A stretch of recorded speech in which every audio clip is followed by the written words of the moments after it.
Dyma tiff o grŵp tirlunio a bywyd gwyllt y Severn Archers, grŵp amgylcheddol sy'n gwirfoddoli yn y cymer yng Nghwm Afan Uchaf. Wrth fynd am dro un diwrnod, daeth tiff o hyd i'r llwybr yma oedd wedi tyfu'n wyllt. Ond wrth edrych i lawr, sylweddolodd ei fod yn sefyll ar draffont rhyfeddol gyda 7 bwa iddi.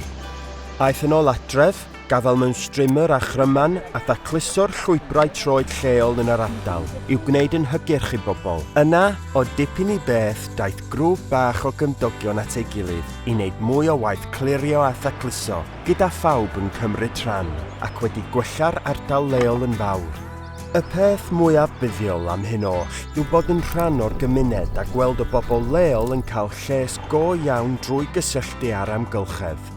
Mae'n braf iawn gweld y dirwedd yn cael ei hadfer yn ôl i sut y dylai fod.